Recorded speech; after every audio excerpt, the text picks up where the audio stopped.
what is the real issue with data security when it comes to offshoring? It's anytime data is put online, regardless onshore or offshore, it's at risk. I always tell people that your data is actually more secure in an offshore location.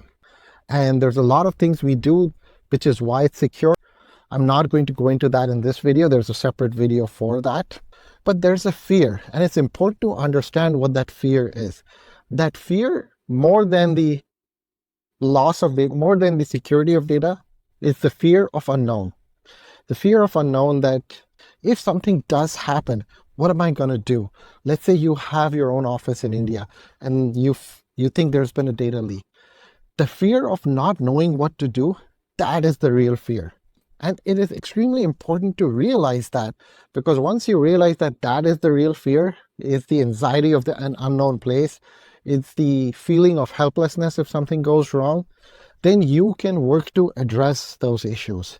And there's many ways to address those issues. First, you only work with people that have good references. Second, this is something I have done with my clients, is I travel, right? Before we find an office space, for my last client that set up an India office, I traveled to that city in India. I saw the office space myself. I took videos. I FaceTimed them from there. I showed them every single thing that we were doing to make sure that the office was secure, that the data was secure. So when we did all of those things, created videos, not just for them, but for their clients, they were at peace. They were like, all right, we've done whatever was realistically possible to secure our clients' data. And that is going to help you.